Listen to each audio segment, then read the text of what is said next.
Bismillahirrahmanirrahim. Uçuşlarım peydahoş. Allah reza hoş. Allah müdahoş. Allah eç. Deşte çakol. Nic orkol. Yanol. Bismillahirrahmanirrahim. Allahu Ekber, Allahu Ekber, Allahu Ekber, Allahu Ekber. Eşhedü en la ilahe illallah. Eşhedü en la ilahe illallah. Eşhedü enne Muhammeden Resulullah. Eşhedü enne Muhammeden Resulullah. Hayâlesselâh, hayâlesselâh. Hayâlesselâh, hayâlesselâh. Allahu Ekber, Allahu Ekber. İkamet ediyor, dahi doğmuş isteyen, doğmuş isteyen.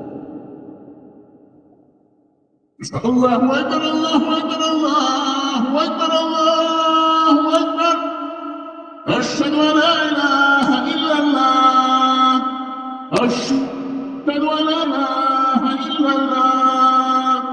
Eşhedü enne Muhammeden Resulullah. Eşhedü enne Muhammeden Resulullah. Hayâlesselâh, hayâlesselâh. Hayâlesselâh, hayâlesselâh. Kad kâmetisselâh, kad kâmetisselâh.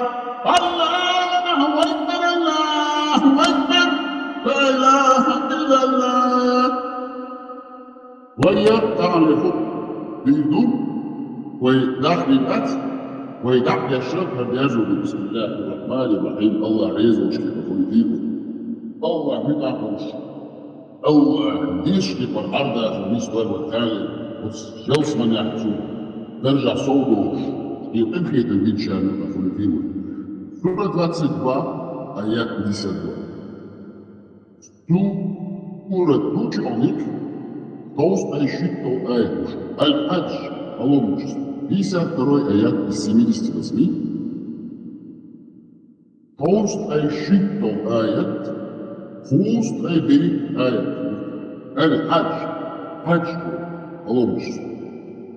Анюша, мы не отправляли до тебя такого посланника или пророка, чтобы дьявол не подбросил свое в его чтение. Когда он читал откровение, Аллах уничтожает то, что подбрасывает дьявол. Потом Аллах утверждает свои знамения, ведь Аллах знающий мудрый. Тафсир.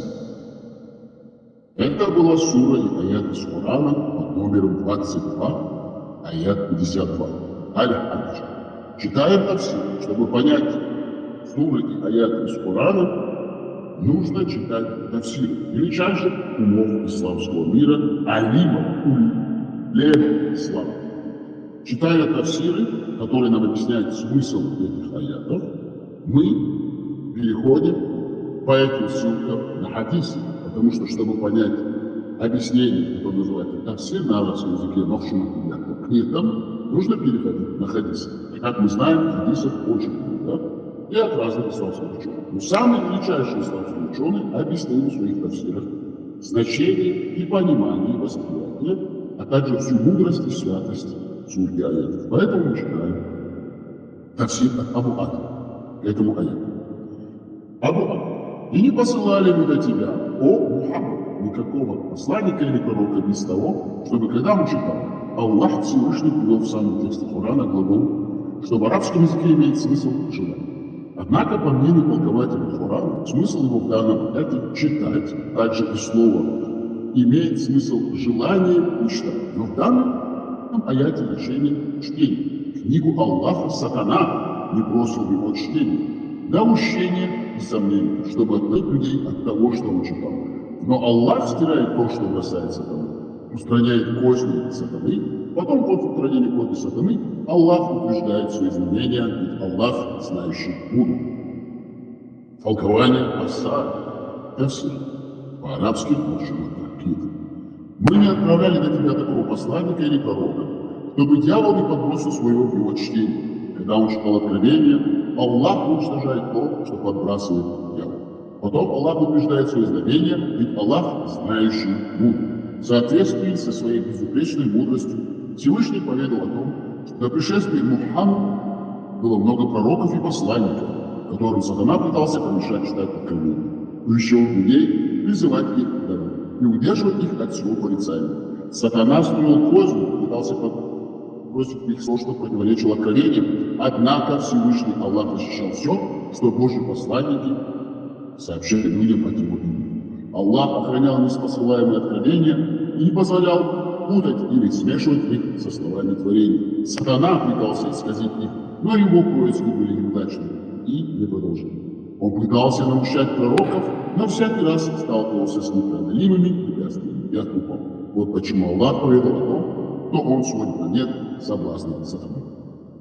Аллах уничтожает ложь и разъясняет то, что она не имеет отношения к откровению. А затем Аллах утверждает неспосланное, неспосланное откровение, помогает людям записать его и запомнить его наизусть, благодаря чему оно сохраняется в своем исконном виде, без той лжи, которую шайтан пытается приписать ему. Воистину Аллах обладает неограниченной властью и безграничным могуществом, благодаря которым он без труда заботится о своем откровении и защищает его от рук сатаны. Но вместе с тем он обладает мудростью, благодаря которой расставляет все по своим местам и позволяет дьяволам строить козни и наущать людей. И поэтому далее он поведал о смысле дьявольских наущений, сказав: на этом заканчивается тафсир от Ас-Са'д. Переходим к тафсиру Ибн Касир. Многие толкователи приводят здесь историю с горами, лиц, когда большинство переселенцев в Эфиопию снова вернулись в мир, посчитав, что курайшиты приняли ислам. Известный недостоверный хадис в нескольких пересказах, которые приводятся в оригинале Ибн Касира, из-за недостоверности пропущен в сокращенной редакции Мубарака-Фуль. Сам пересказ Ибн Джарир выдает от Мухаммада Ибн Кааба аль-Курази, когда посланник Аллаха увидел, что люди отвернулись от него, и ему тяжело было видеть, как люди отдаляются от него, из-за того, с чем он пришел, и ему в душе захотелось, чтобы Аллах спасал что-то, что сблизило бы его и людей, и это было его заботы об их вере, и однажды сел в одном из мест скопления Курейша, где бывало много людей, и тогда он очень сильно захотел, чтобы не было откровения от Аллаха, которое бы вызвало или вызывало у людей отвращение к нему, пророку. И тогда было неспослано. Клянусь звездой во время ее заката. Сура 53, это первая ссылка, и посланник Аллаха прочел ее, и до аята: видели ли вы Аллах?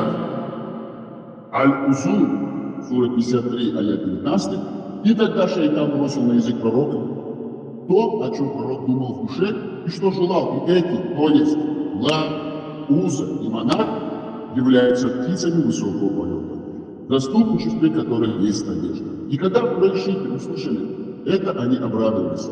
И посланник Аллаха повторил чтение и прочел всю суру заново, и после чтения суры совершил земной поклон, и за ним совершили земной поклон мусульмане и все те из мушриков, кто находился в мечети. И не было в мечети верного или верующего, который не совершил земной поклон, кроме Валид ибн Мугира и Саид ибн Аль-Ас, которые из-за старости не смогли совершить земной поклон, и подняли к своим рукам кожу земли, совершив таким образом земной поклон. Курайшиты разошлись и радовались тому, что услышали, говорили: Мухаммад упомянул о наших божествах лучшим упоминанием. А также говорили: Аллах оживляет, омертвляет и дарует, но наши боги заступятся за нас перед ним. Если Мухаммад выделит для нас долю, то мы с ним. И когда наступила ночь, Джабраил пришел к пророку и сказал: что ты сделал? Прочел людям то, чего тебе от Аллаха не было ниспослано, и сказал то, чего я тебе не говорил. Когда посланник Аллаха очень сильно расстроился и очень сильно испугался Аллаха, тогда был ниспослан этот аят, то есть сура 22, аят 52. И курайшиты говорили: сожалел Мухаммад о том, что сказал относительно положения наших богов у Аллаха. И курайшиты стали еще злее прежнего. И все эти пересказы с недостоверными иснадами. И поэтому я, Ибн Касир, не вижу смысла излагать их здесь. Аллах знает лучше. Аль-Бухари, Страфи, хадис. 4740 передает, что Ибн Аббас сказал в его чтении, то есть шайтан вбрасывал в речи посланника Аллаха некую ложь. Когда он говорил, но Аллах каждый раз делал тщетным то, что вбрасывал шайтан. Слова Аллаха. Потом Аллах утверждает свои знамения. Али Ибн Аббас передает, что Ибн Аббас сказал, когда он читал, сатана не бросил его чтение. То есть, когда он говорил, шайтан бросил кое-что в его речи. Муджахид сказал, когда он читал, то есть говорил, например, кроме разговоров, то есть они говорят, но не пишут этого. Аль-Багави в своем тафсире говорит, что большинство толкователей считают, что пророк читал, означает читал книгу Аллаха, сатана не бросил в его чтение, то есть его декламацию Корана. Ад-Дахаб сказал, когда он читал, то есть когда декламировал Коран, но Аллах стирает то, что бросает сатана. Слово в арабском означает убрать, что-то ликвидировать. Али Ибн Абу Тальха передает, что Ибн Аббас сказал, то есть Аллах отменяет то, что бросает шайтан. И Аллах знающий, то есть о том, что случается и происходит. Ничего не скрыть от него, мудрый, то есть он обладает абсолютной мудростью и неоспоримым доводом во всех его творениях, его предопределениях. Мы не будем зачитывать много, потому что у нас очень мало времени, мы только зачитаем хадис Аль-Бухари и вернемся к этим персонажам Лат-Уза и Манат. Потому что это очень важно, чтобы все мусульмане понимали, о чем речь, потому что наша цель – это донести слово Аллаха до первозданного мира. Сахих Аль-Бухари 4740.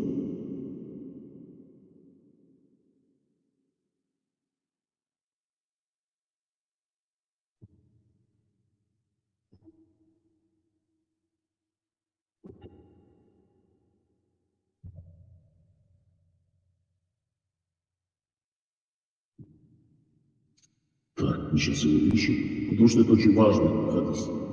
4740. 4740. Прошу прощения, сейчас несколько секунд. К сожалению, мы должны искать их. 4740. Книга толкования Корана. Это Сахих Аль-Бухари, 65-я книга толкования Корана, хадиса 4474. Но нам нужен 4740. Это очень важно, потому что там говорится о том, как шайтан заставлял нашего пророка Мухаммада говорить то, что он хочет.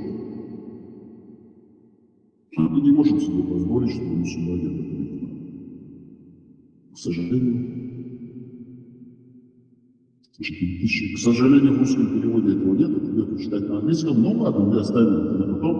Вернемся к этим персонажам, о которых говорит в этих тафсирах, о которых напоминает Лат-Уза и Манат. Лат-Уза и Манат. Мы объясним, что это такое. Это три бога курайшитов, арабов из знаменитого племени курайшитов, потому что Мухаммад, который всегда говорил об Аллахе, об едином Боге, тут он поклонился этим богам для того, чтобы показать этим курайшитам, что он их признает. И поэтому мы просто зачитаем, что это такое. Аллах, Аль-Уза и Манат – три богини, которые вместе с Кубалом были главными божествами Мекки до исламских период. Аллах – богиня Луны, изобилие земли и любви, ее символами были сноп пшеницы и горшок с благовонием.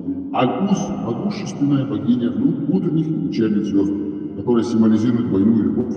Новодельцы построили для нее большой храм в Кипре. Также ей поклонялись в юбилеях Акации и в святилищах, посвященных ей.